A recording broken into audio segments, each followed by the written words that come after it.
২০২৭ শিক্ষাবর্ষ থেকে প্রাথমিক ও মাধ্যমিক স্তরের পাঠ্যপুস্তকে আসছে বড় পরিবর্তন। নতুন বইয়ের মুক্তিযুদ্ধের সেক্টর ভিত্তিক বর্ণনা, ৭ নভেম্বরের ঘটনা এবং ৯০-এর গণ অভ্যুত্থানে খালেদা জিয়ার ভূমিকার মতো বিষয় অন্তর্ভুক্ত হচ্ছে। একই সাথে শিক্ষার্থীদের বইয়ের চাপ কমিয়ে দক্ষতা ভিত্তিক শিক্ষা ও আনন্দময় শেখার নানা উপাদানও যোগ করা হচ্ছে। তবে শিক্ষাবিদদের কেউ কেউ বলছেন, পাঠ্যক্রম পরিবর্তনের আগে দরকার ছিল সুনির্দিষ্ট শিক্ষানীতি প্রণয়ন করা। বিস্তারিত জানাচ্ছেন জুলিয়া তানহা। আবারও বদল হচ্ছে প্রাথমিক ও মাধ্যমিক স্তরের পাঠ্য বই। ক্ষমতার পালাবদলের সাথে এই বদল চলছে ৯০-এর দশক থেকে।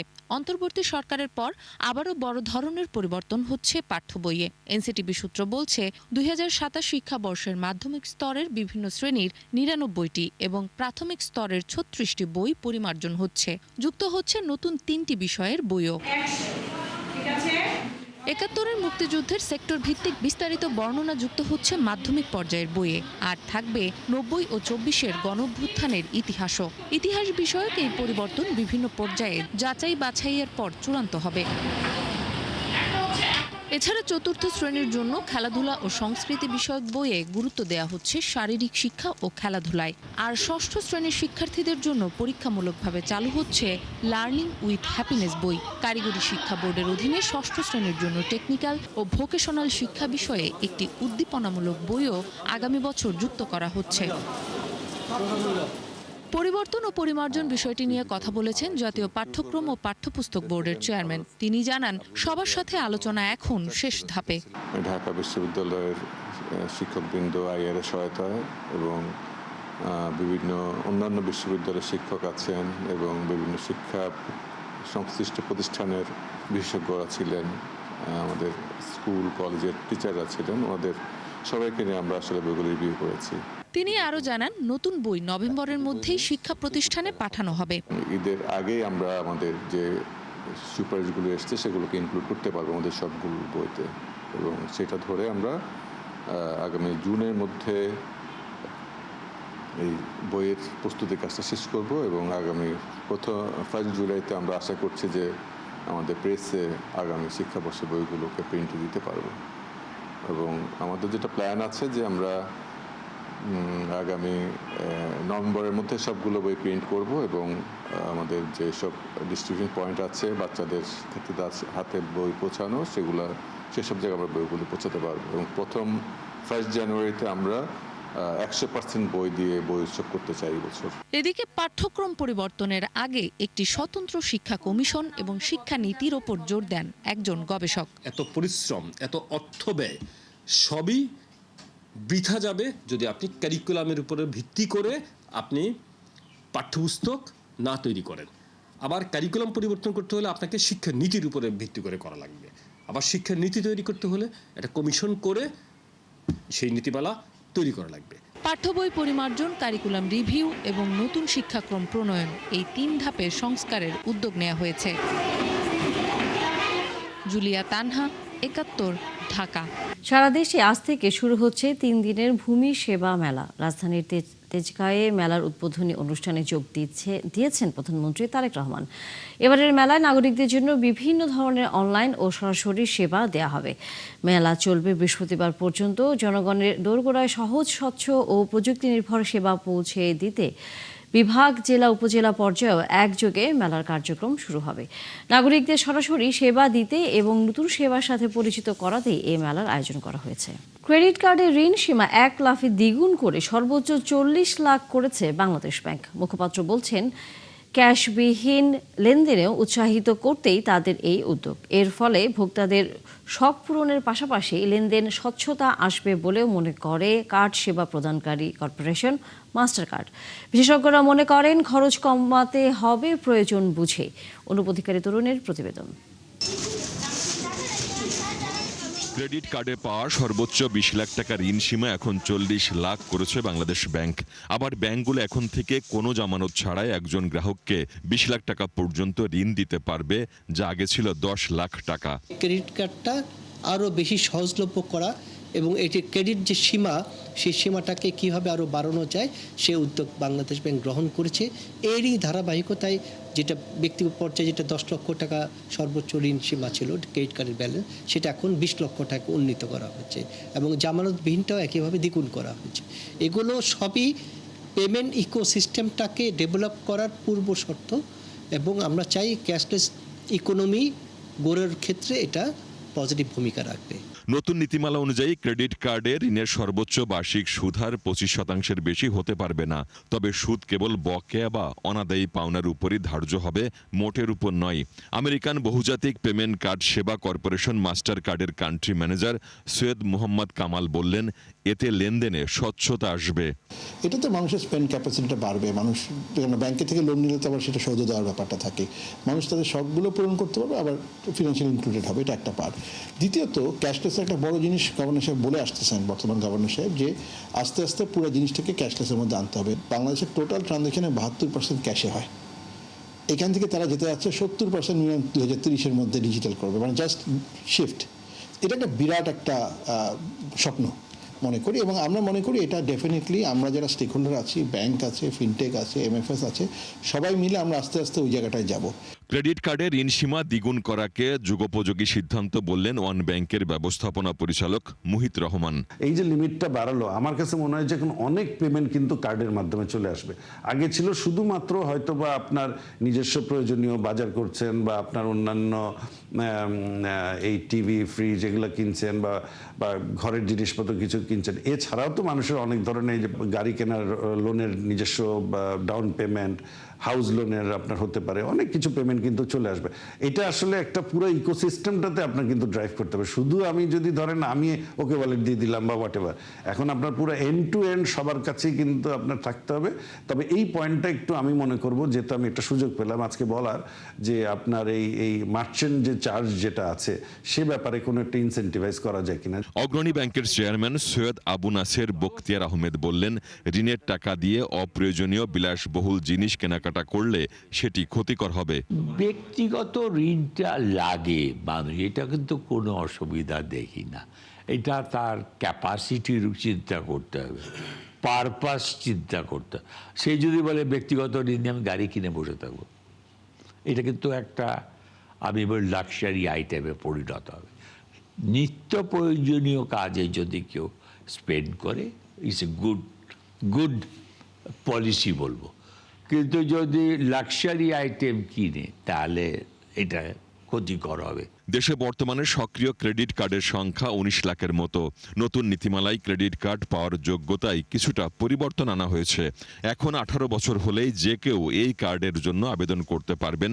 তবে আবেদনকারীর অবশ্যই ই-3 সনদ থাকতে হবে এবং ক্রেডিট ইনফরমেশন ব্যুরো CIB রিপোর্টে কোনো খেলাপির তথ্য থাকলে হবে না।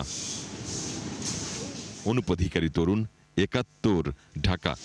দর্শক, এই মুহূর্তে রাজধানীর তেজগাঁওয়ে ভূমি ভবনে ভূমি সেবা মেলার উদ্বোধনী অনুষ্ঠানে বক্তব্য রাখছেন প্রধানমন্ত্রী তারেক রহমান। আমরা যুক্ত হচ্ছি সেখানে। দায়িত্ব তেমনই বেড়েছে। মালিকানা, খাজনা, দলিল, খতিয়ান, দাগ, পর্চা, নামজারি, জমা খারিজ, মৌজা, CS, RS বা DS এই শব্দগুলোর সঙ্গে জমির মালিক মাত্রই কম বেশি পরিচিত সারা দেশময়। ফলে এইসব বিষয়ে নিজেদের মালিকানা হালনাগাদ রাখতে মানুষকে সংশ্লিষ্ট ভূমি অফিসে আসতেই হয়। তবে প্রযুক্তিগত উন্নয়নের সাথে সাথে ভূমি ব্যবস্থাপনাও আধুনিকরণ হয়েছে। সেবা গ্রহীতাগণ নিজের জমিজমা সংক্রান্ত বিষয়গুলো বর্তমানে ঘরে বসেই অনলাইনে সম্পন্ন করতে সুযোগ পাচ্ছেন। এমনকি যারা অনলাইনে নিজের জমিজমা খাজনা প্রদান কিংবা প্রয়োজনীয় কার্যক্রম করতে সক্ষম নন, তাদের জন্য রয়েছে ভূমি সহায়তা সেবা কেন্দ্র। বেসরকারি উদ্যোক্তাদের পরিচালনায় ইতিমধ্যেই দেশের 61টি জেলায় বর্তমানে 893টি ভূমি সেবা সহায়তা কেন্দ্র চালু রয়েছে। এসব কেন্দ্র থেকে নির্ধারিত সেবা মূল্যের বিনিময়ে নাগরিকগণ সহজেই ভূমি সেবার আবেদন করতে পারছেন এবং সরকারি ফি পরিশোধ করতেও সক্ষম হচ্ছেন। পর্যায়ক্রমে দেশের প্রতিটি ইউনিয়নে এ ধরনের আরও ভূমি সেবা সহায়তা কেন্দ্র স্থাপনের পরিকল্পনা সরকারের রয়েছে। এবং একই সাথে পাশাপাশি নাগরিকদের হাতের মুঠোয় ভূমি সেবা পৌঁছে দিতে চালু করা হয়েছে মোবাইল অ্যাপ, যার নাম দেওয়া হয়েছে, খুব সম্ভব অ্যাপটির নাম দেওয়া হয়েছে ভূমি। সম্মানিত উপস্থিতিবৃন্দ, আমি মনে করি ভূমি জমি ব্যবস্থাপনা যত বেশি আধুনিক এবং প্রযুক্তি নির্ভর করা যায়, জমি সংক্রান্ত বিরোধ সম্পত্তির পথও খুব সম্ভবত তত বেশি সহজ হয়ে যায়। জমি ব্যবস্থাপনার ক্ষেত্রে অনলাইন সুবিধা নিশ্চিত করায় আমি ব্যক্তিগতভাবে বিশ্বাস করি জমি জমা সংক্রান্ত দুর্ভোগ অনেকাংশেই লাঘব পাবে। একই সঙ্গে জমি জমা সংক্রান্ত বিরোধকে কেন্দ্র করে ভূমি অফিসগুলোতে মধ্যস্বত্বভোগীদের দৌরত্ব কমবে ইনশাআল্লাহ। চলমান এই ভূমি সেবা মেলা আধুনিক ভূমি ব্যবস্থাপনা এবং নাগরিকদেরকে নিজেদের দায় দায়িত্ব সম্পর্কেও আরো সচেতন করবে। সম্মানিত উপস্থিতিবৃন্দ, দেশের জনসংখ্যা বৃদ্ধির সঙ্গে সঙ্গে একটি খুব গুরুত্বপূর্ণ বিষয় যে আমাদের মাথাপিছু জমির পরিমাণও কমে আসছে। ফলে জমির অর্থনৈতিক মূল্য যেমন বাড়ছে, তেমনি জমি নিয়ে বিরোধ, মামলা মকদ্দমা এবং জটিলতাও বাড়ছে একই সাথে। অনেক ক্ষেত্রে এসব বিরোধ ব্যক্তি ও পরিবারের শান্তিও নষ্ট করার পাশাপাশি জাতীয় উন্নয়ন কর্মকাণ্ডেও প্রতিবন্ধকতার সৃষ্টির কারণ হয়ে দাঁড়িয়েছে। এমন বাস্তবতায় ভূমির পরিকল্পিত ব্যবহার, নির্ভুল রেকর্ড সংরক্ষণ এবং দক্ষ ব্যবস্থাপনা বর্তমানে সময়ের অপরিহার্য দাবি। উন্নত প্রযুক্তি ব্যবহার করে জরিপ কার্যক্রম পরিচালনার মাধ্যমে নির্ভুল ভূমি রেকর্ড প্রস্তুত করতে ভূমি মন্ত্রণালয় কাজ করছে। একই সঙ্গে ভূমি প্রশাসনের প্রায় সকল সেবাকে ডিজিটাল প্ল্যাটফর্মে নিয়ে এসে নাগরিকদের জন্য সেবা গ্রহণকে আরো সহজ, দ্রুত এবং কার্যকর করারও উদ্যোগ নেওয়া হয়েছে।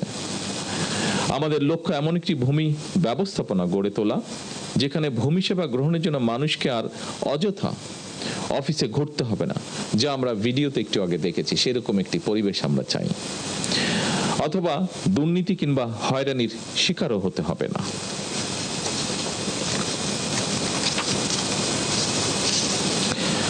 সম্মানিত উপস্থিতিবৃন্দ, দেশের ভূমি ব্যবস্থাপনাকে আধুনিকায়ন করে জমি জমা সংক্রান্ত বিষয়ে জনগণকে সহায়তার লক্ষ্যে সারা দেশে ভূমি সেবা মেলা আয়োজন এবং ভূমি ব্যবস্থাপনাকে আরো সহজ এবং আধুনিকীকরণ করার ব্যাপারে আমরা জাতীয় নির্বাচনের কয়েক বছর আগে প্রণীত 31 দফা এবং সর্বশেষ নির্বাচনী ইশতেহারেও বিষয়টি উল্লেখ করেছিলাম। আজ থেকে সারা দেশে 3 দিন ব্যাপী এ ধরনের ভূমি সেবা মেলার আয়োজনের মাধ্যমে সরকার জনগণের কাছে আরো একটি নির্বাচনী ইশতেহার পূরণ করতে যাচ্ছে ইনশাআল্লাহ। এভাবেই সরকার পর্যায়ক্রমে একের পর এক নির্বাচনী ইশতেহারের প্রতিটি দফা বাস্তবায়নের মাধ্যমে জনগণের কাছে দেওয়া ওয়াদা পূরণের রাজনীতিকে এগিয়ে নিয়ে যাবার চেষ্টা করছে। শুধুমাত্র জমি জমা সংক্রান্ত বিষয় নয়, প্রতিটি ক্ষেত্রেই জনবান্ধব কর্মসূচি নিয়ে সরকার জনগণের কাছে দায়বদ্ধ থাকতে চায়। কারণ দীর্ঘ 1.5 দশকেরও বেশি সময় ধরে ফ্যাসিবাদ শাসন শোষণের জাতাকলে পৃষ্ঠ দেশের জনগণ বর্তমানে রাষ্ট্র এবং রাজনীতিতে তাদের অধিকারের প্রতিফলন দেখতে চায়। এ কারণেই বর্তমান সরকার রাষ্ট্র পরিচালনার প্রথম সপ্তাহ থেকে নির্বাচনী ইশতেহার এবং জুলাই সনদের প্রতিটি দফা পর্যায়ক্রমে বাস্তবায়নের দিকে মনোযোগ দিয়েছে।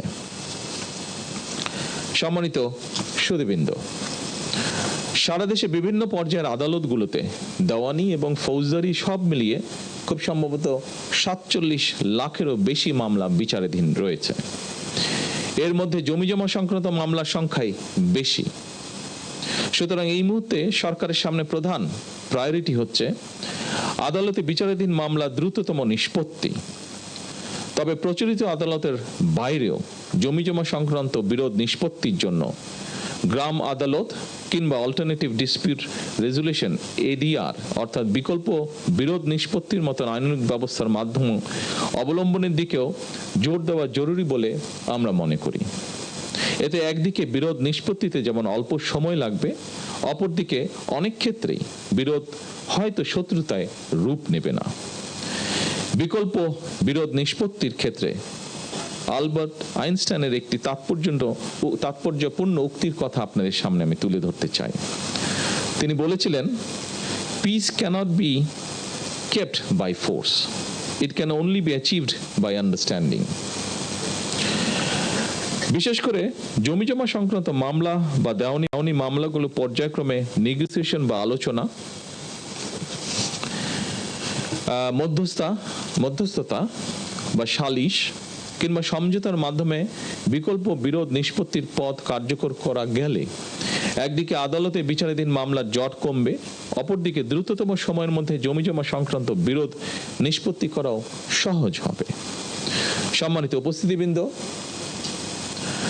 জমি বা ভূমি শুধু এক টুকরো সম্পত্তি নয়, বরং মানুষের জীবনে এটি এক ধরনের নিরাপত্তা, নির্ভরতা, অর্থনৈতিক স্থিতি, জীবিকা এবং ভবিষ্যতের ভিত্তি।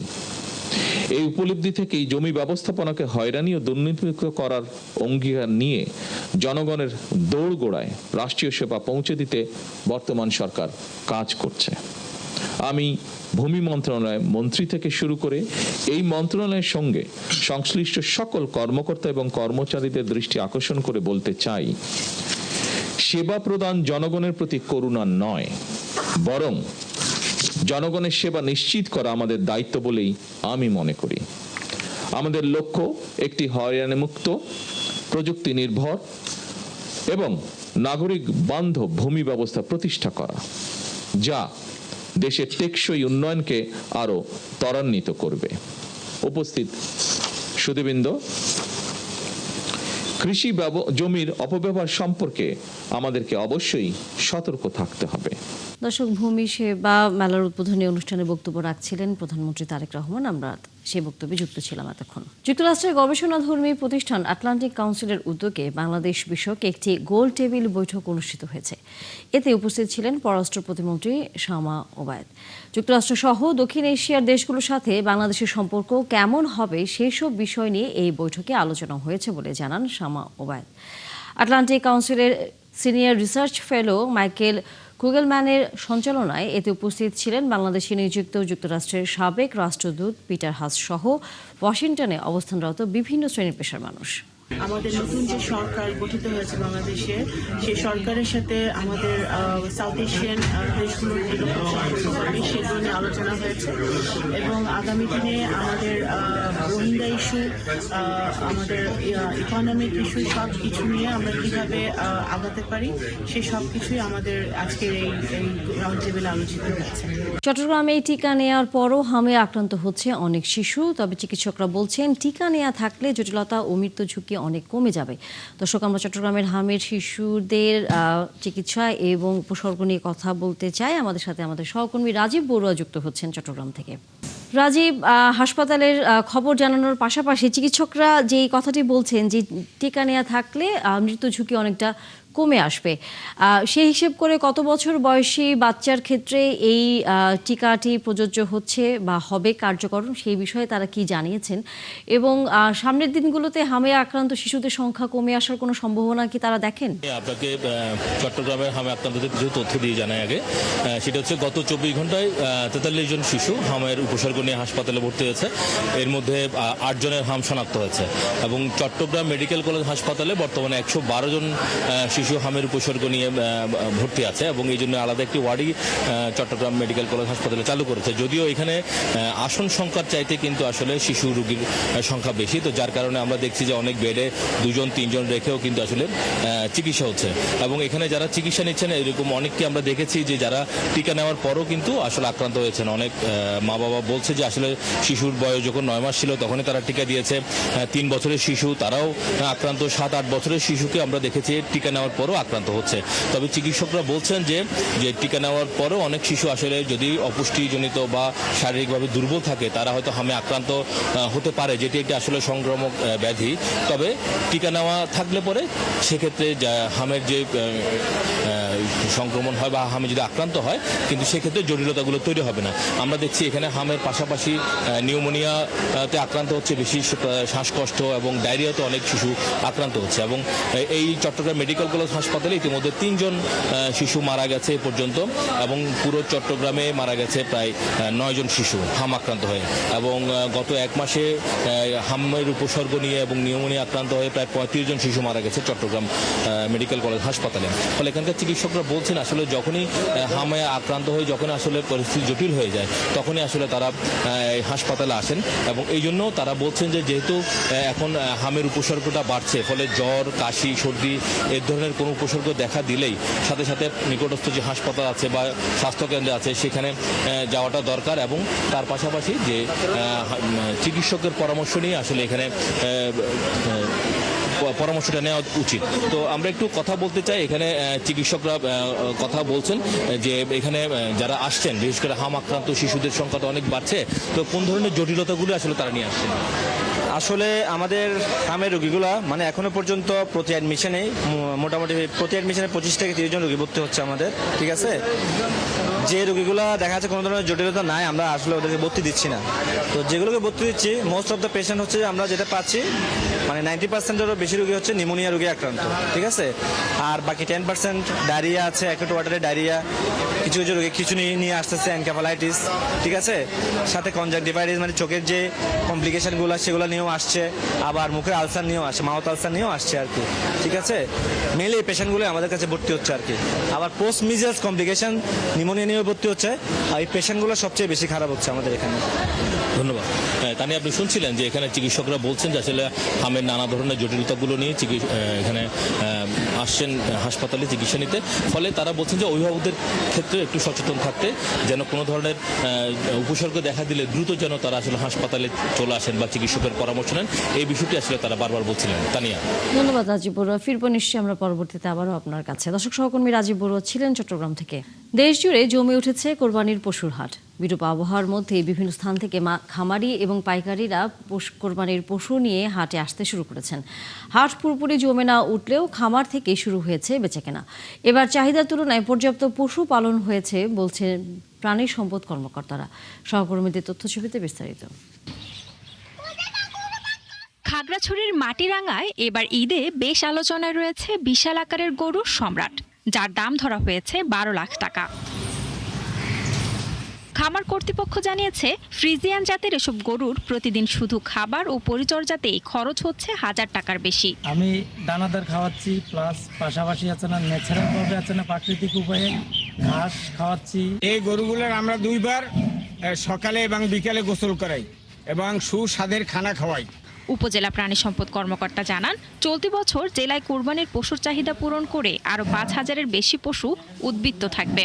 স্টেরয়েড জাতীয় বা এই ধরনের ক্ষতিকর কোনো কিছু রাসায়নিক কোনো কিছু ব্যবহার করা হয় না। এখানে আমরা যতটুকু জানি, আমাদের কাছে যতটুকু ইনফরমেশন আছে, স্টেরয়েড জাতীয় কোনো কিছু জিনিস এই পুরো ডিস্ট্রিক্টে কিন্তু ব্যবহার করা হয় না। এদিকে পটুয়াখালীর মির্জাগঞ্জের কৃষক সোহাগ মৃধার আলোচিত সার কালো মানিক এখন বিক্রির অপেক্ষায়। ফ্রিজিয়ান জাতের রাজকীয় এই সারের ওজন প্রায় 45 মণ। ঈদে 22 লাখ টাকায় বিক্রি করার সিদ্ধান্ত নিয়েছেন এই কৃষক। আমি বাজারে যাই বা ডাক দেওয়ার সাথে সাথে আমি এবারে জায়গায় আইয়ে ধরেন এই গরুটার আমি পরিবেশটা খুব সুন্দর করি, সেবা যত্ন আমার ছেলের যে সেবা যত্ন করি, তার সামনে ওর সেবা যত্ন আমি বেশি করি। কালো মানিককে দেখতে প্রতিদিন সোহাগ মৃধার বাড়িতে ভিড় করছেন কৌতূহলী মানুষ। এলাকাবাসীও সবাই চায় যেন ওই গরিব ছেলেটা এত বড় একটা গরু লালন পালন করে বড় করেছে, যাতে ও বিক্রি করে। আমরা চাই, আমরা দোয়া করি এই গরুটা যেন ভালো দামে বিক্রি করতে পারি, যাতে তার পরিবারটা যেন স্বাবলম্বন হয়। অন্যদিকে ব্রাহ্মণবাড়িয়ায় আলোচনায় বিশাল আকৃতির গরু বাদশা। বিলকেন্দুয়া গ্রামের এই গরুর ওজন 21 মণ, আর বাদশার দাম 8 লাখ টাকা ধরা হয়েছে। আজকে এই 4টা বছর পালা আমরা আমার 2 ভাইয়ে 4 বছর ধরে পালতাছে গরুটারে। আর পাশাপাশি আরো কিছু গরু আছে, এটার সাথে এটা খুব একটা আওয়াজ করে আমরা পালছিলাম। ব্রাহ্মণবাড়িয়ায় এবার শতাধিক স্থানে পশুর হাট বসেছে, তবে এখনো পুরোদমে বেচাকেনা শুরু হয়নি। এদিকে জেলার বিভিন্ন হাটের জন্য ভেটেরিনারি মেডিকেল টিম প্রস্তুত রাখার কথা জানান জেলা প্রাণী সম্পদ কর্মকর্তা। কোরবানি পশুর হাটকে সামনে রেখে বরাবরের মতো এবারও আমাদের হাটগুলিতে ভেটেরিনারি মেডিকেল টিম থাকবে, যাদের দায়িত্ব হবে প্রাথমিকভাবে চিকিৎসা দেওয়া, পরামর্শ প্রদান। জেলায় এবার কোরবানির পশুর চাহিদা প্রায় 1,69,000। শান্তা ইসলাম, ৭১।